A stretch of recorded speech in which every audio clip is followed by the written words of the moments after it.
ម្ចាស់ចលនាទ្រព្យភាគច្រើនសុទ្ធតែធ្លាប់ជួលផ្ទះឬដីដោយធ្វើកិច្ចសន្យាជួលជាលាយលក្ខណ៍អក្សរប៉ុន្តែការជួលធ្វើឡើងក្នុងទ្រង់ទ្រាយធំដូចជាជួលឲ្យក្រុមហ៊ុនឬជួលឲ្យជនបរទេសក្រៅពីកិច្ចសន្យាក៏មានលក្ខខណ្ឌនិងកាតព្វកិច្ចច្រើនទៀតដែលម្ចាស់ផ្ទះនិងអ្នកជួលត្រូវអនុវត្តដើម្បីបញ្ជ្រាបបញ្ហានិងវិវាទតាមក្រមរដ្ឋប្បវេណីលក្ខខណ្ឌនិងកាតព្វកិច្ចទាំងនោះមានអ្វីខ្លះ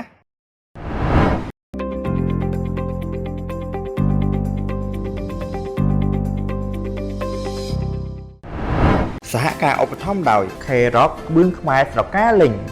The Elise ទីតាំងដ៏ល្អឥតខ្ចោះបំផុត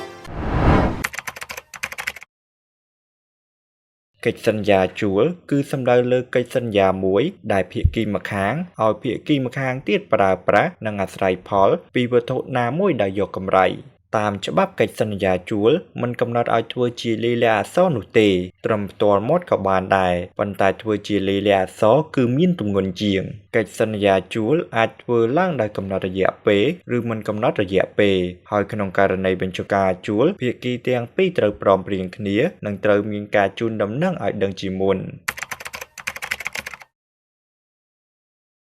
កិច្ចសន្យាជួលទូទៅគឺមិនតម្រូវឲ្យមានការដឹងឮពីអាជ្ញាធរនោះទេប៉ុន្តែក្នុងករណីជួលក្នុងទ្រង់ទ្រាយធំជួលឲ្យក្រុមហ៊ុនឬជនបរទេសកិច្ចសន្យាត្រូវធ្វើឡើងក្រោមការដឹងឮពីអាជ្ញាធរឬមេធាវីការដឹងឮនេះអាចធ្វើឡើងដោយភាគីទាំងពីរយកកិច្ចសន្យាជួលទៅឃុំសង្កាត់ជាមួយនឹងសារស័យដើម្បីឲ្យមន្ត្រីឃុំសង្កាត់បោះត្រាទទួលដឹងឮ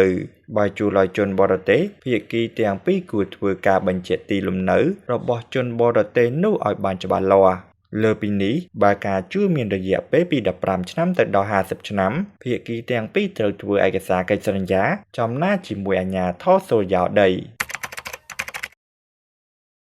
តាមច្បាប់ការជួលអចលនទ្រព្យអាចនឹងជាប់ពន្ធពីរប្រភេទគឺពន្ធលើការជួលដីឬផ្ទះនិងពន្ធកាត់ទុកទី1សម្រាប់ការជួលពីបុគ្គលទៅបុគ្គលនិយាយឲ្យងាយយល់ជួលផ្ទះឲ្យទៅមនុស្សធម្មតាមិនមែនជាក្រុមហ៊ុនម្ចាស់ផ្ទះត្រូវបង់ពន្ធ 10% នៃតម្លៃជួលក្នុងករណីតម្លៃជួលលើសពី$125ប៉ុន្តែនឹងមិនជាប់ពន្ធបើតម្លៃជួលទាបជាងនេះដោយឡែកបើបុគ្គលធម្មតាជួលឲ្យទៅក្រុមហ៊ុនឬហៅភាសាច្បាប់ថាអ្នកជាប់ពន្ធតូចមធ្យមឬធំម្ចាស់ផ្ទះមិនបាច់ជាប់ពន្ធទេប៉ុន្តែក្រុមហ៊ុននោះត្រូវជាប់កាត់ពន្ធកាត់ទុក 10% យ៉ាងណាមិញក៏មានករណីលើកលែងមួយចំនួនដែរឧទាហរណ៍ជួលពីក្រុមហ៊ុនទៅក្រុមហ៊ុនពីអ្នកជាប់ពន្ធទៅអ្នកជាប់ពន្ធដូចគ្នាជាដើមដូច្នេះភាគីទាំងពីរត្រូវបញ្ជាក់ជាមួយអគ្គនាយកដ្ឋានពន្ធដារ